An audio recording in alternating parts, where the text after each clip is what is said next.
Bonjour, Monsieur Alain Grèche. Bonjour. Je m'appelle Selim Abikhel. Je suis assistant chercheur à l'Institut des études palestiniennes.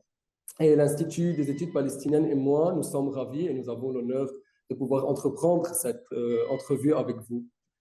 Dans cette période très sombre pour la région, que ce soit ou dans tout le Levant et le Moyen-Orient, votre analyse est de très haute importance pour nous. Voilà pourquoi on a insisté et on a pensé tout de suite à vous pour cette entrevue. Merci. Déjà pour commencer, au niveau tout de suite du conflit qui se passe au niveau de Gaza, ma première question pour vous est qu'après 22 mois de guerre et l'incapacité du gouvernement Netanyahou à atteindre les trois objectifs qu'il s'était fixés, le cabinet israélien a décidé, lors de sa réunion du jeudi 7 août, il y a quelques jours, d'occuper la ville de Gaza et d'assurer un contrôle sécuritaire sur l'ensemble du secteur. À votre avis, cette nouvelle étape pourra-t-elle permettre d'atteindre les objectifs de guerre du 7 octobre et quel en serait, selon vous, le véritable but à long terme? Non, il est clair que les buts de guerre euh, déclarés par le gouvernement Netanyahou ne seront pas atteints. Tout le monde, tous les observateurs sont d'accord là-dessus. Euh, je dirais que, bon, il faut d'abord revenir sur quels sont les buts de guerre.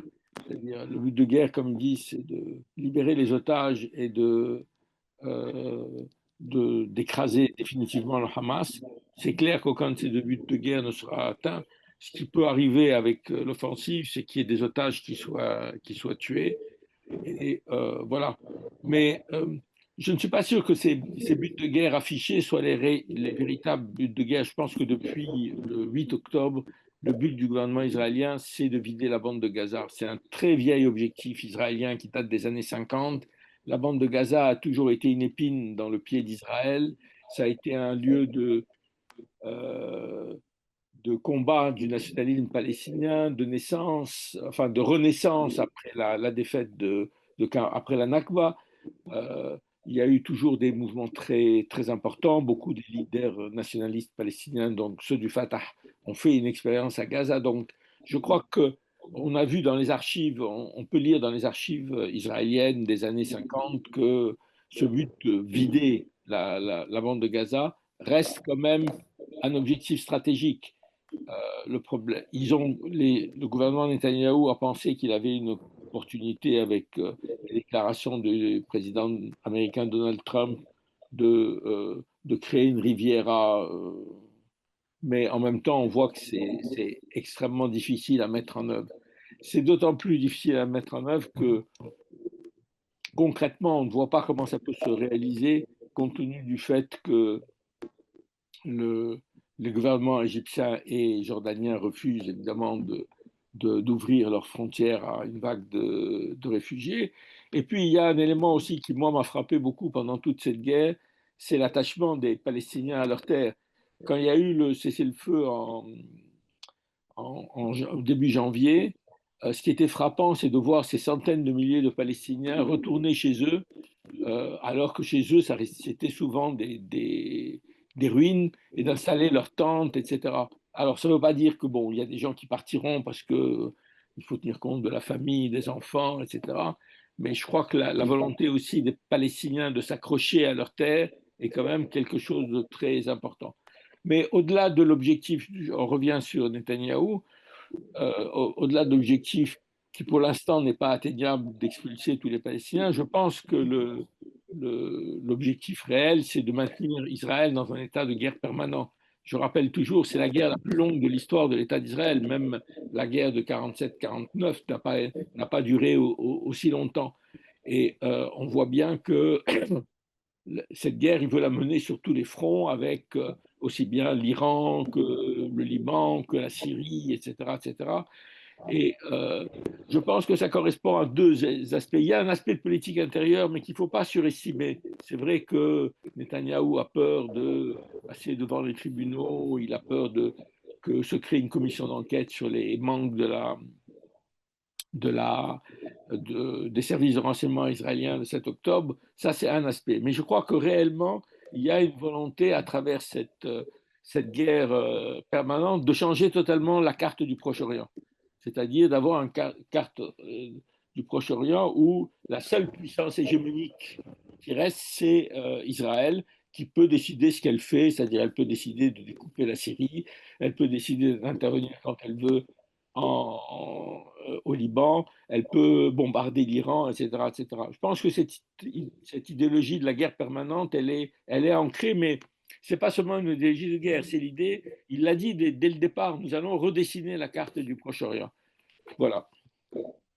Exactement, on est tout de suite passé à la deuxième question qui est liée à le projet de Netanyahou dans toute la région, qui est qu'en fait, après l'affaiblissement du Hezbollah au Liban et la guerre avec le Hezbollah au Liban, la chute du régime de Bachar el-Assad en Syrie et la prise de contrôle israélienne sur de vastes zones du sud syrien, la guerre israélo-américaine contre les installations nucléaires iraniennes, ainsi que l'immobilisme clair du système arabe officiel et le maintien des accords de normalisation par les pays signataires. Sommes-nous donc, selon vous, à l'aube de ce nouveau Moyen-Orient placé sous hégémonie israélienne, qui est vraiment l'objectif poursuivi de longue date par Netanyahou? Non, je crois qu'Israël n'a pas les moyens de cette hégémonie. C'est la folie des grandeurs ou le vertige du succès. C'est-à-dire ils ont obtenu des succès importants, notamment contre le Hezbollah, en Syrie, en Iran en partie, etc. Mais je veux dire, il faut rappeler que Israël est un tout petit pays, je veux dire, qui ne dispose pas de centaines de milliers de soldats pour contrôler tout le Proche-Orient.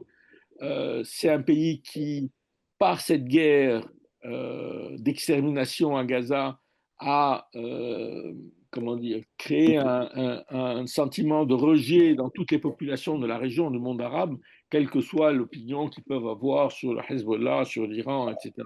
Il y a quand même l'idée que c'est une politique d'extermination qui suscite pas du tout la volonté euh, de faire des accords de paix ou d'aboutir à une solution. Je veux dire. Vous savez, à travers l'histoire, les envahisseurs qui ont cru comme ça qu'ils allaient pouvoir dominer une région ou le monde ont toujours mal fini et je pense que pour Israël, ça va mal se finir. Mais vous avez raison, on reviendra peut-être sur les politiques occidentales, mais dire d'un côté l'extraordinaire passivité des régimes arabes, tous régimes confondus, c'est-à-dire aussi bien ceux qui ont signé des accords comme les accords d'Abraham que ceux qui n'ont pas signé ces accords. Il y a très peu de choses qui se font. Il n'y a pas de mobilisation. Je veux dire, les manifestations, à part un peu au Maroc et beaucoup au Yémen, n'existent pas. Je veux dire, les régimes ne permettent pas ces mobilisations parce qu'ils en ont peur. Les régimes qui pourraient faire pression de manière significative, que ce soit l'Égypte, parce qu'elle a un traité de paix avec Israël et parce qu'elle contrôle la frontière de Gaza, rien n'empêche l'Égypte d'ouvrir la frontière à Gaza pour permettre l'entrée de nourriture. Sinon, le fait que ça mettrait un terme sans doute à sa coopération avec Israël. Et puis, c'est vrai aussi les pays du Golfe. C'est vrai que on a vu dans la dernière période, l'Arabie saoudite et les différents pays du Golfe ont pris des positions plus fermes en termes de condamnation d'Israël, mais n'ont fait aucune action concrète. Et les coopérations secrètes entre l'Arabie saoudite et Israël se poursuivent comme s'il n'y avait pas le génocide à Gaza. Donc ça aussi, évidemment, ça donne à Netanyahou une possibilité, enfin la croyance que il peut faire ce qu'il veut. Mais bon, je ne sais pas si on va revenir à un moment, c'est-à-dire le mouvement de solidarité quand même avec la Palestine est assez vaste, en dehors paradoxalement du monde arabe, y compris par des gouvernements. Je veux dire, on a vu des gouvernements d'Amérique latine euh, rompre leurs relations avec Israël. On a vu les manifestations un peu partout. Donc ça, c'est plutôt des signes positifs, même si pour l'instant, ça ne, ça ne change rien. Il faut dire aussi que même les pays qui, en dehors des pays arabes, hein, affichent une solidarité avec Israël importante, que ce soit la Chine ou la Russie, ont très peu fait concrètement. C'est-à-dire, ils sont comme les gouvernements européens, c'est des déclarations dont Netanyahou n'a rien à faire. mais on n'a pas vu le moindre conséquence de ce qui se passe à Gaza sur les relations entre Israël et la Russie ou entre la Chine et Israël. Oui. On a parlé, en fait, comme vous venez de le dire, un peu des réactions des peuples partout dans le monde. On a parlé des intentions claires de ce gouvernement d'extrême droite israélien. Mais en fait, au niveau de la société israélienne, on observe un changement dans l'opinion publique israélienne. En fait, une majorité appelle désormais à mettre fin à la guerre, à conclure un accord pour libérer les otages, tandis que les voix aussi se multiplient parmi les intellectuels, d'une part, et les organisations de défense des droits humains, pour qualifier la guerre contre Gaza de génocide.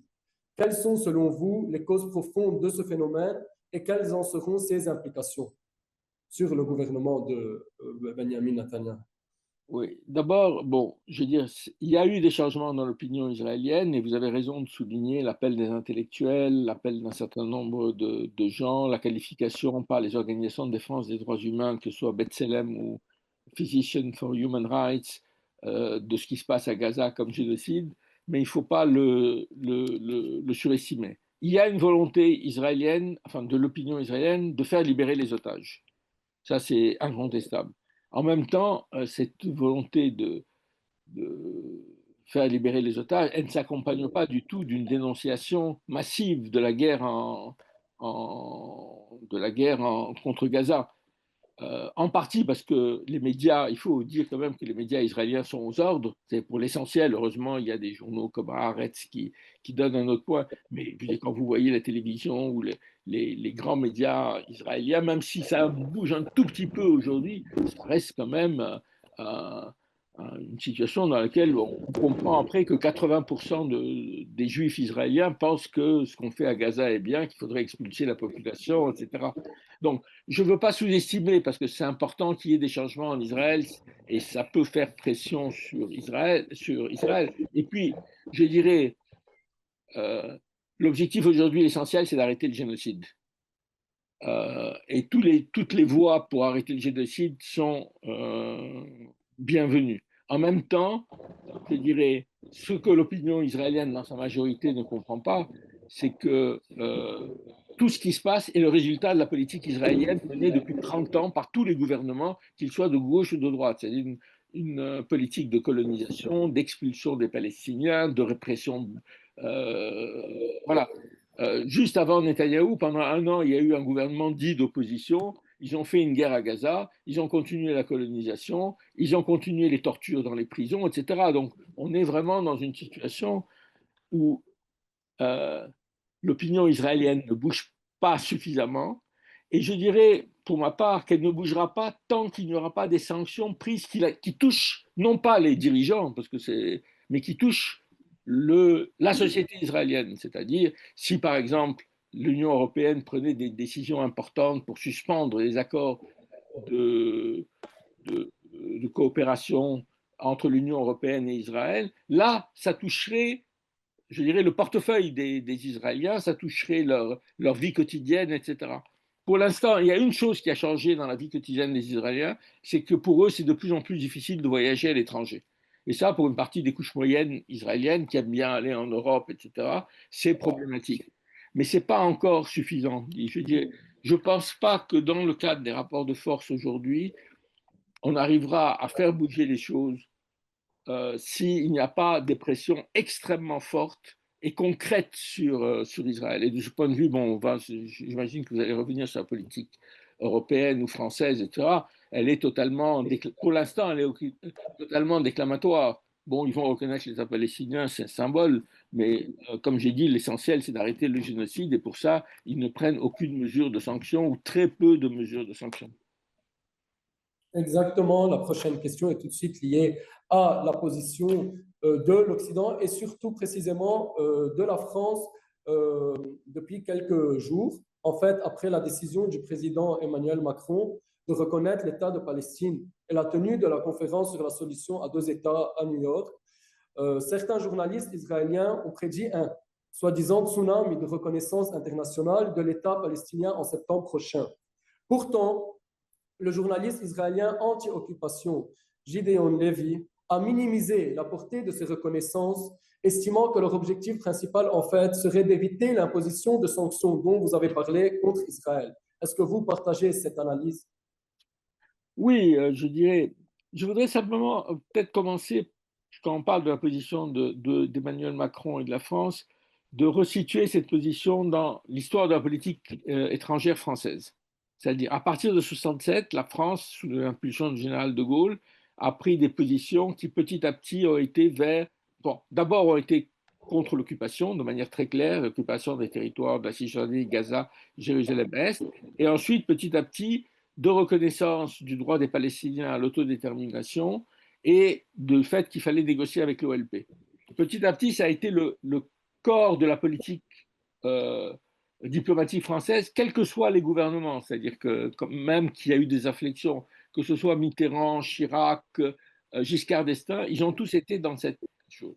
À partir, à partir des années 2000, ça a changé. Et si je peux le résumer, parce que c'est évidemment compliqué, je dirais, jusque dans les années 2000, les responsables français et les médias aussi regardent la question de Palestine comme un problème d'occupation. Il y a une occupation, on veut la fin de cette occupation, on veut la création d'un État palestinien aux côtés de l'État d'Israël. C'est-à-dire la plupart des, aussi bien des politiques qui sont pour une solution à deux États et sont pour la reconnaissance de l'État d'Israël, etc. Mais quand même, l'obstacle essentiel, c'est l'occupation. À partir des 2000, notamment après 2001, le 11 septembre, et pour la France, à partir des attentats des années 2010-2015, ça va changer. C'est-à-dire, la Palestine n'est plus un problème d'indépendance nationale, d'occupation, ça devient un problème de guerre contre le terrorisme. Et l'idée que dans cette guerre contre le terrorisme, Israël est notre allié. Et il y a eu un rapprochement très important, d'abord avec Nicolas Sarkozy, qui était à droite, ensuite avec François Hollande, qui était soi-disant à gauche, et aujourd'hui avec Macron, soi-disant au centre. Et cette politique, c'est-à-dire de développer la coopération bilatérale avec Israël, comme si la Palestine n'existait pas. Les responsables français vous disent, mais on n'a pas changé de position, on est toujours pour la solution à deux États. Mais la différence, c'est que on développe une coopération stratégique avec Israël sur tous les plans économiques, politiques, etc., qui renforce la position israélienne, et on ne fait rien en réalité pour la solution à deux États, à supposer qu'elle soit possible. Mais donc, il y a un vrai changement là-dessus, et bon, évidemment, qui a été renforcé par le fait que le Hamas a pris le pouvoir à Gaza, donc on a pu dire c'est les islamistes, c'est les terroristes, etc. Donc, développer un discours qui était très important. C'est lié aussi à des aspects de politique intérieure française, qui est un développement de vraies campagnes islamophobes qui se sont intensifiées avec Emmanuel Macron. Donc, on est dans cette situation où il y a eu un vrai changement de la politique française, et on l'a vu après le 7 octobre, avec une solidarité qui, quoi qu'ils en disent, a été inconditionnelle avec Israël pendant des mois et des mois.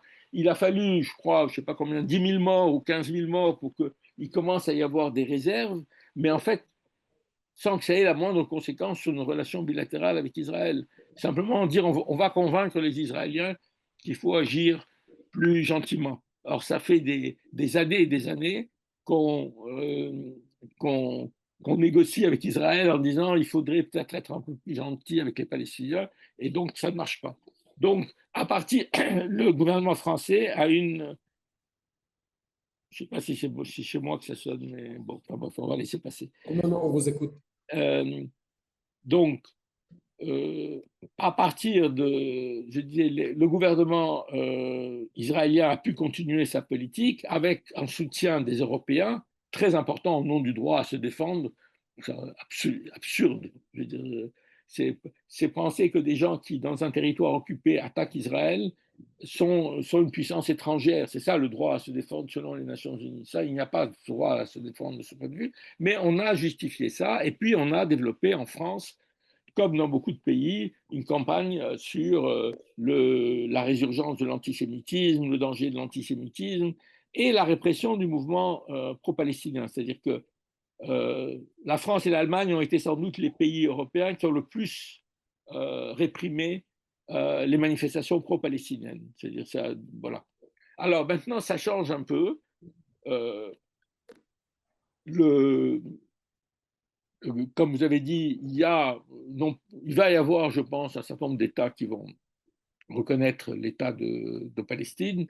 Euh, Moi, je dis, bon, symboliquement, c'est important, je dis, mais ça ne peut pas remplacer le fait qu'il faut arrêter le génocide. Et je dirais, si les Européens croient vraiment à la solution des deux États, la question à poser, c'est quelle pression ils font sur Israël pour arrêter la colonisation, pour obtenir la libération de Jérusalem-Est. C'est ça la question. C'est quand même incroyable. Ça fait 2 ans que les Européens font soi-disant des pressions pour Israël. Ils n'ont pas réussi à arrêter les combats. Et on pense qu'aujourd'hui, sans prendre aucune mesure, on va permettre aux Israéliens, on va permettre à la création d'un État palestinien. C'est absurde, totalement absurde. Et c'est vrai qu'on peut penser qu'en partie la reconnaissance de l'État palestinien, ça fait plaisir à l'opinion. Et c'est vrai qu'il y a un changement très profond dans les opinions européennes. Ça, c'est incontestable. Après le 7 octobre, avec une campagne de propagande énorme, il y a eu une espèce de sentiment de sympathie à l'égard d'Israël, etc. Maintenant, je veux dire, les gens voient les images, on les voit tous les jours, des enfants tués, des journalistes assassinés, etc. Et il y a réellement un changement important, mais qui n'est pas encore suffisant pour que les gouvernements changent vraiment de politique. Sûrement. Aussi, en fait, il a été mentionné dans cette déclaration finale de la conférence de New York qui a vraiment mis l'accent sur le rôle de l'autorité palestinienne, entre guillemets, après sa réforme, pour jouer un rôle central et capital dans l'après-guerre à Gaza. Vous pensez que cette autorité palestinienne est-elle réellement en mesure d'assumer cette mission et ce rôle? Écoutez, il y a plusieurs choses différentes. Tout le monde sait que l'autorité palestinienne est totalement discréditée auprès des Palestiniens et en premier lieu auprès des Palestiniens de Cisjordanie. Maintenant, c'est l'autorité de fait reconnue internationalement. Euh, Est-ce qu'elle sera capable demain de jouer un rôle? Je n'en sais rien. C'est l'affaire des Palestiniens. Et de toute façon, ce n'est pas à nous de dire qu'est-ce que les Palestiniens doivent faire. C'est quand même extraordinaire. Je veux dire, personne ne dit au gouvernement de Netanyahou il faut se débarrasser des gens de l'extrême droite. Personne ne dit aux Israéliens il faut que vous réformiez votre système politique, alors qu'ils sont en train de le réformer dans un sens de plus en plus autoritaire. Donc, il y a quand même dans cette posture européenne et occidentale à l'égard des Palestiniens une espèce de vision coloniale, je dirais. Les Palestiniens sont des coloniaux, il faut les traiter comme des citoyens de seconde zone. Laissons les Palestiniens décider de leur sort. Il faut quand même rappeler, puisqu'on parle de l'autorité palestinienne, que dès le départ de la création de l'autorité palestinienne du temps de Yasser Arafat, le seul objectif des Américains, des Européens, c'était que l'autorité renforce ses services de sécurité et qu'elle renforce, ils avaient tellement peur du Hamas, etc. Et donc, ils ont accepté toutes les violations des droits humains, tout le fait que la corruption, etc., etc. Mais moi, je n'ai pas de. Si vous voulez, quand on me demande est-ce qu'il faut que l'autorité palestinienne se dissolve ou pas, c'est des choses compliquées. Et encore une fois, c'est l'affaire des Palestiniens. Ce n'est pas à moi, assis à Paris, qui peut dire aux gens vous devez faire ça, vous devez faire ça. Voilà. Vous avez parlé il y a quelques minutes que l'objectif numéro un, c'est d'arrêter le génocide et que ce qu'il faut vraiment faire, c'est de mettre des sanctions, pas juste sur le gouvernement, sur l'État, mais vraiment aussi des sanctions qui affectent cette société israélienne.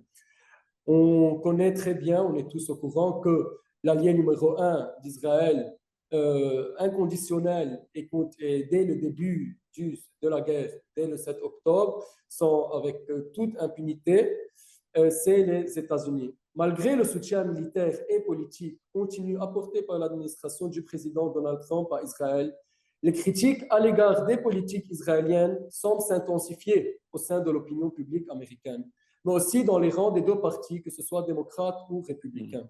L'ancien Premier ministre israélien Naftali Bennett a d'ailleurs averti dans un communiqué publié il y a quelques jours, le 6 août, après un séjour de quelques jours aux États-Unis, que, je cite, la position d'Israël aux États-Unis n'a jamais été aussi mauvaise, fin de la citation, et que le pays est désormais perçu comme un État paria, Comment analysez-vous cette évolution et pourrait-elle à terme affaiblir la relation américano-israélienne, avoir vraiment des effets à long terme? Écoutez, je crois que c'est une évolution très importante. Elle n'est pas tout à fait nouvelle, c'est accéléré avec Gaza, mais c'est vrai que notamment dans le Parti démocrate, dans les jeunes du Parti démocrate, depuis longtemps, on sent une évolution aussi qui est très importante à, à, dans une des dimensions importantes, à mon avis, est l'évolution de la communauté juive américaine. Et ça, c'est une des choses, au moment où il y a toutes ces attaques d'antisémitisme, on a vu, notamment lors de l'élection, enfin, l'élection pour le candidat au poste de la mairie de New York, Mamdani, une grande partie de la communauté juive a voté Mamdani malgré les positions critiques. Donc là, il y a un vrai décrochage qui se fait. Il se fait aussi dans la droite, je dirais, pour des raisons qui ne sont pas tout à fait parfois très honorables, parce qu'il y a dans le courant qui soutient Trump de vrais antisémites d'abord, et il y a un courant totalement isolationniste qui pense que de toute façon on n'a rien à faire nulle part dans le monde. Donc c'est une évolution complexe et malheureusement, je ne sais pas si ça peut avoir à court terme des conséquences pour arrêter le génocide, parce que arrêter le génocide, c'est demain après-demain. Aujourd'hui, demain après-demain. Euh, le changement dans l'opinion américaine, pour qu'il se traduise politiquement, il faut encore, sans doute, il faudra encore des années. Mais si vous voulez juste un mot, c'est quand même parce qu'il y a l'idée qu'il n'y a que les Américains qui peuvent faire pression sur Israël. Or, je rappelle que l'Union européenne est le principal partenaire commercial d'Israël. Si l'Union européenne suspendait une partie de ses programmes d'aide, une partie de sa coopération, refusait d'accueillir les produits israéliens, ça serait un désastre pour Israël. Donc il y a une possibilité, mais encore faut-il qu'il y ait une volonté politique. Pour qu'il y ait une volonté politique, c'est vrai, beaucoup de gens disent, et c'est vrai, il y a 27 pays, ils sont très divisés, etc. Mais la position. Le problème, c'est qu'il n'y a pas il n'y a pas de grand pays européen qui se fait le porteur de cette revendication de justice internationale. Dans les années 70-80, c'était la France qui jouait ce rôle. Et il y avait des réticences, mais la France a entraîné, y compris l'Allemagne, dans des positions de reconnaissance du droit des Palestiniens à l'autodétermination, etc. Aujourd'hui, ça manque. C'est vrai que l'Espagne joue un rôle important et il faut saluer les positions du Premier ministre Sanchez en Espagne. C'est vrai qu'il y a d'autres pays qui bougent, mais les trois pays clés, je dirais, enfin, les quatre, disons, de l'Europe de l'Ouest après, c'est enfin non, Grande-Bretagne, ils sont plus tout à fait dans l'Europe, c'est Italie, France et Allemagne. Et là encore, il y a beaucoup de réticences en France. Il y en a aussi en Italie, même si on a vu là le ministre de la Défense italien faire des déclarations disant son outrage à l'égard de ce qui se passait à Gaza. Donc, mais même de manière limitée, c'est-à-dire sans suspendre forcément tout l'accord de coopération entre l'Union européenne et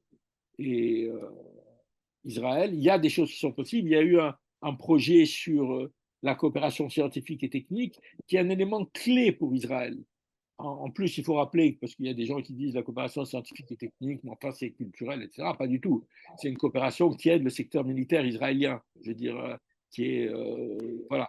Donc là, il y a des choses qui seront possibles. Bon, ça dépend effectivement, comme j'ai dit, de la mobilisation, de l'impression de nos gouvernants que l'opinion publique demande des comptes aujourd'hui à ses gouvernants. Je pense qu'on est arrivé à un bon moment là pour demander des comptes justement à nos gouvernements pour qu'ils prennent des mesures de sanctions pour arrêter le génocide. Exactement. Au niveau plus régional, au Moyen-Orient, avec le changement de régime en Syrie, quelle place pour la question palestinienne dans la diplomatie syrienne qui cherche en fait à normaliser ses relations régionales, voire internationales? C'est très difficile de dire. Je veux dire, bon, la situation en Syrie est extrêmement compliquée. Il y a un gouvernement qui est arrivé dans les conditions que l'on sait, qui essaye de stabiliser la situation, mais qui est en même temps dépendant d'une partie de ses forces qui sont issues d'Al-Qaïda et de groupes djihadistes et qui ont une pensée djihadiste. Mais en même temps, il doit tenir compte de mille pressions différentes, la pression des Américains, la pression israélienne qui non seulement continue à occuper le Golan, mais étend étant l'occupation du Golan. Et puis, bon, à mon avis, le plan israélien est clair, c'est de diviser la Syrie. Je veux dire, c'est un vieux plan là aussi. C'est ce qui est frappant dans la politique israélienne, c'est à quel point euh, les mêmes choses ressortent. J'ai parlé à propos de Gaza dans les années 50. La division du Proche-Orient en État confessionnel, c'est un vieux projet de Ben Gurion de créer un État druze, de créer un État alaouite à l'époque, etc. Donc moi, je ne pense pas que je pense pas que la Syrie peut jouer un rôle très actif. Je ne crois pas que la Syrie va établir une relation de paix avec Israël. Ça me semble impossible pour aucun gouvernement, compte tenu du fait que tant qu'on est dans cette situation, les Israéliens n'évacueront jamais le Golan. Donc, je pense surtout que ça va être, enfin, la Syrie restera dans les mois et les années qui viennent, surtout un accès de fixation et de confrontation, et pas un acteur important.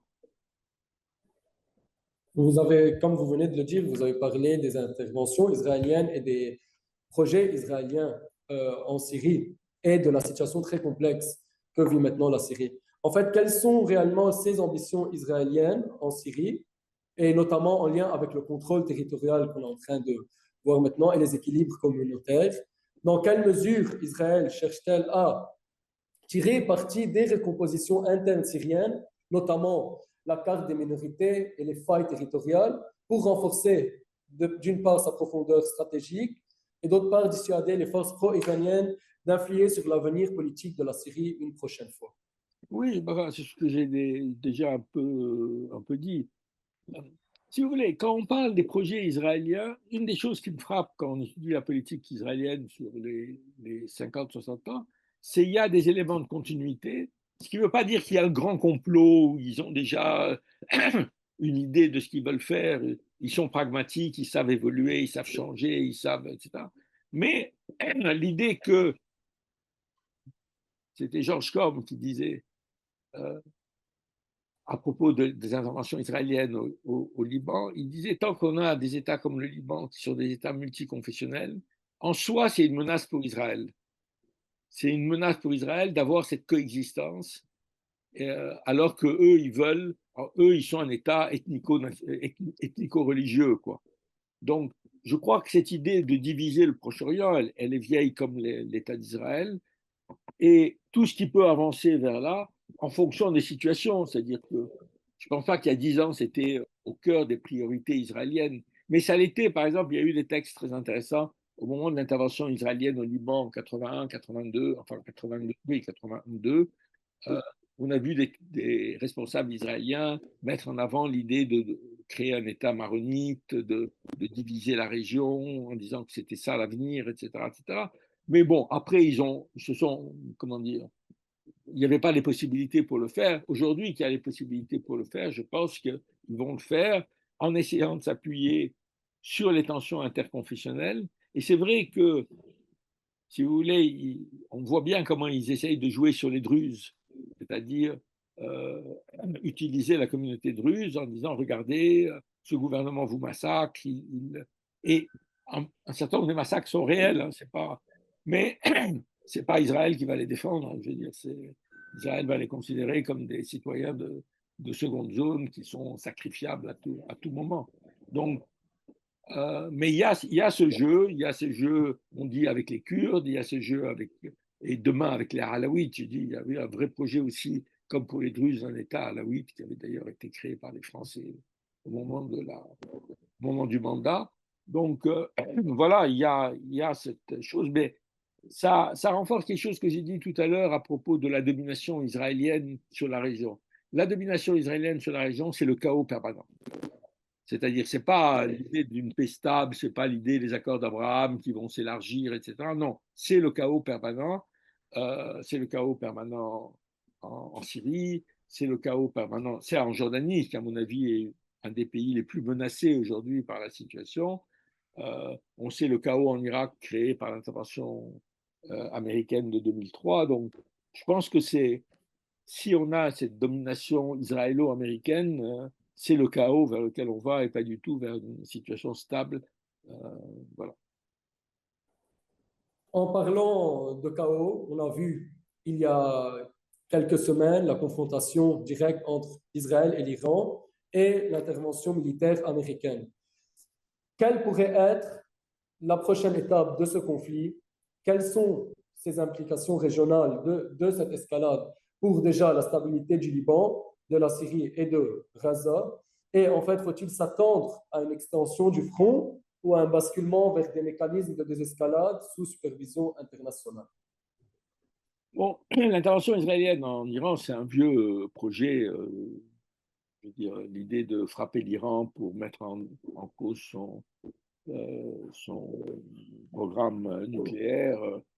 Simplement, les Israéliens ont senti que c'était le bon moment, que l'administration Trump ne mettrait pas un feu rouge à leur intervention. Et ils ont porté un coup qu'il est difficile de mesurer, mais à mon avis, pas si important que ça au programme nucléaire. Bon, ça a montré, ceci étant, la faiblesse en partie du gouvernement iranien, la manière dont il était infiltré par le Mossad, c'est quand même un niveau qui est quand même assez faramineux. Mais en même temps, ça a eu une conséquence du point de vue intérieur, c'est que ce régime iranien, qui est un régime très impopulaire, très répressif, etc., a bénéficié d'une espèce de sursaut nationaliste que tout le monde d'ailleurs, tous les observateurs avaient prévu, c'est-à-dire euh, les Iraniens n'ont pas du tout envie d'être libérés de l'extérieur. Ils ont vécu dans leur histoire beaucoup d'interventions, de coups d'État, dont le coup d'État de 1953 orchestré par les Britanniques et les CIA et la CIA qui avait renversé le gouvernement Mossadegh. Ils ne veulent pas du tout un contrôle. Et d'ailleurs, on assiste aujourd'hui à une espèce d'inflexion comme ça du discours officiel du gouvernement iranien qui est de moins en moins islamiste et de plus en plus nationaliste. Alors après, les faiblesses du gouvernement iranien restent importantes. Comme j'ai dit, il est impopulaire, la situation économique est extrêmement grave. Là, il y a eu des jours entiers sans électricité à Téhéran, il y a un problème de manque d'eau, etc., etc. Donc, est-ce qu'ils seront capables de se réformer? Ça, c'est une autre question. Mais en même temps, Netanyahou n'a pas été au bout de sa mission, enfin de ce qu'il considère être comme sa mission en Iran. En partie parce que c'est une des contradictions de Donald Trump, c'est-à-dire il a à la fois, quand il a vu que ça marchait plutôt, il a participé à l'action américaine contre l'Iran, mais en même temps, il ne veut pas se laisser entraîner dans une guerre de longue durée contre l'Iran. Parce que l'Iran, c'est un autre. Prendre le contrôle de l'Iran, c'est 90 millions d'habitants, c'est une situation, enfin, là aussi multiconfessionnelle, très compliquée, etc. Il faudrait des millions de soldats américains pour faire ça. Je veux dire, ils ne veulent pas. Et la base MAGA de Trump est totalement hostile aux interventions étrangères. Donc, maintenant, qu'est-ce que les Israéliens vont faire dans la prochaine période? En tous les cas, ce qui est sûr, c'est que la question n'est pas réglée. C'est-à-dire que c'est un front possible, et là aussi, on peut avoir demain une décision au niveau du gouvernement iranien de frapper. En même temps, une des choses qui moi, m'a frappé dans la riposte iranienne, c'est qu'elle a été relativement efficace sur les installations militaires israéliennes. Elle n'a pas fait beaucoup de morts civiles, tant mieux, mais elle a touché des centres relativement importants, militaires, et je pense que les Iraniens vont renforcer leurs capacités et que donc je ne suis pas sûr qu'une nouvelle opération israélienne serait aussi réussie, si je peux dire. Mais comme je dis, le gouvernement iranien est dans une situation compliquée à la fois pour des raisons internes, non, pardon, et aussi parce que bon, il dépend de ses alliés qui sont la Chine et la Russie, qui sont assez ambigus. C'est des alliances ambiguës, ce pas des alliances stratégiques. Donc, est-ce que les Iraniens, les Russes et les Chinois vont refiler du matériel militaire en quantité suffisante à l'Iran? Ça aussi, c'est des choses on ne sait rien. En tous les cas, ce qui est sûr, l'Iran, c'est que il n'y aura pas un renversement du régime de l'extérieur. Et je crois que les Iraniens, d'ailleurs, ne le veulent pas. Ils disent c'est notre travail de changer le régime, mais c'est pas aux Occidentaux. Au niveau plus international, on observe tous une montée énorme des pays du Sud. Peut-on imaginer une diplomatie Sud-Sud en relais du plan franco-saoudien qui a été démontré aux Nations Unies face à la pression occidentale?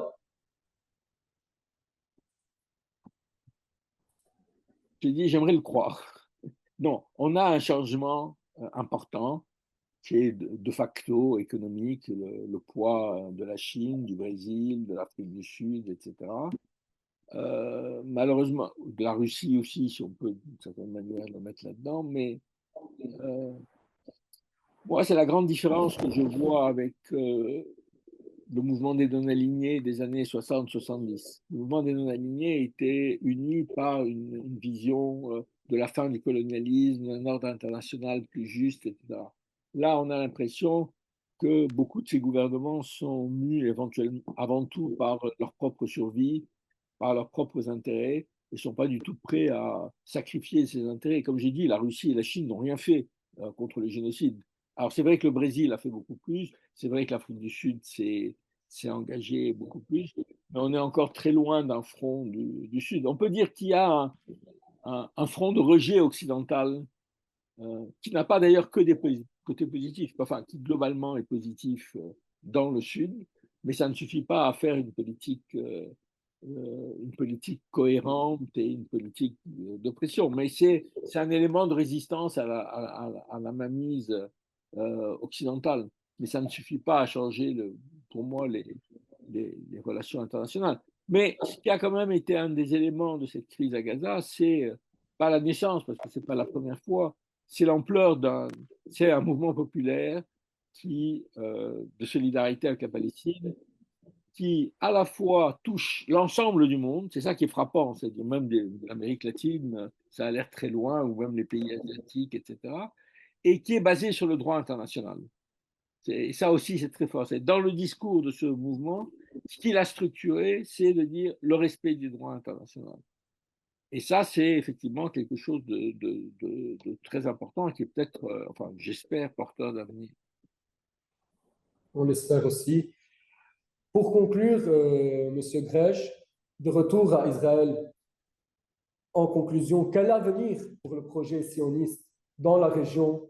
Comment le projet national israélien évolue-t-il à moyen et long terme dans le contexte régional actuel, marqué par des dynamiques de normalisation, de résistance et de reconfiguration géopolitique? Et peut-on parler d'un redéploiement stratégique ou d'un recentrage sur certains objectifs territoriaux et sécuritaires?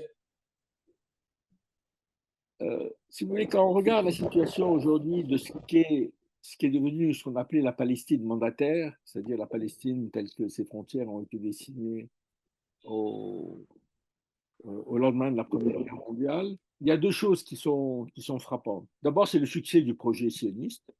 Ils ont réussi à créer un État, ils ont réussi à attirer une partie de la communauté juive internationale. Donc, de ce point de vue, c'est un succès. Et de l'autre, l'échec fondamental, qui est le fait qu'ils n'ont pas réussi à vider le territoire de sa population. Il y a aujourd'hui en gros 8 millions de juifs israéliens, 8 millions de Palestiniens sur le territoire. Et ça, c'est une donnée que personne ne peut effacer. Et quand on parle des projets comme j'ai dit souvent, des projets de colonialisme de peuplement qui ont existé depuis l'occupation des États-Unis, enfin depuis la colonisation des États-Unis, on a deux cas de figure. Le premier, c'était quand les colons exterminent les indigènes aux États-Unis, au Canada, en Australie, Nouvelle-Zélande. Bon, l'affaire est réglée. Après, on peut discuter un peu, est-ce que les Indiens ont des droits, est-ce que euh, les, les populations originelles d'Australie, Nouvelle-Zélande ont des droits, mais il n'y a pas de retour en arrière possible. Puis il y a l'autre catégorie qu'on avait en Afrique du Sud, en Afrique australe, en Algérie, où les colons étaient minoritaires et puis au moment des indépendances, les pays ont acquis l'indépendance. Et il y a très peu d'exemples dans lesquels les colons et les colonisés sont aujourd'hui le même nombre. Alors on peut dire qu'il y a en plus les réfugiés palestiniens, mais même si on met les réfugiés palestiniens, le rapport de force démographique était en Algérie de 1 à 10 entre les colons et les Algériens. Il est de 1 à 1 ou de 1 à 2 quand on parle d'Israël-Palestine. Et ça crée un problème pour tout le monde. D'abord pour le projet sioniste, qui ne sait pas comment faire avec ces Palestiniens, mais même ça demande de réfléchir sur comment on peut sortir de ces situations sans que ça se termine par un bain de sang, sans qu'on massacre une des communautés. Et ça, c'est bon. Je dirais c'est la responsabilité des directions palestiniennes et aussi israéliennes de former un projet. Bon, il y a eu à un certain moment en Israël, vous savez, la liste unifiée arabe qui regroupait les Palestiniens, à laquelle s'est joint des forces pas très importantes, mais non négligeables, des juifs israéliens qui ont appelé à voter. On fait souvent le parallèle entre la situation en Afrique du Sud et la situation en Israël-Palestine. Mais la différence, c'est qu'en Afrique du Sud, le Congrès national africain était l'image de l'Afrique du Sud arc-en-ciel qui voulait construire. Il y avait des blancs, des métis, des noirs, etc. Il n'y a pas ça aujourd'hui en Israël. Et que si on veut bâtir un État de tous ses citoyens ou un État binational, etc., il faudra trouver des solutions pour lesquelles à la fois, enfin, tout le monde puisse participer à ça. C'est pas quand on regarde quelle est la situation aujourd'hui, on est très loin de ça. Mais je pense qu'il n'y a pas d'autre solution. Sinon, oui, l'idée qu'on est dans une guerre permanente et qu'elle ne se terminera jamais. Monsieur Alain Grèche, merci beaucoup. Je vous Merci à vous. remercie de la part de tout l'Institut des études palestiniennes et, et je veux vous remercier encore une fois pour cette analyse très riche et approfondie. En espérant vous recevoir à l'Institut des études palestiniennes à Beyrouth la prochaine Inch'Allah. fois au, au Liban dans des meilleurs jours pour la région. Merci à vous pour tout votre travail. Merci, merci beaucoup, Monsieur Alain Grèche. Au Je vous revoir. souhaite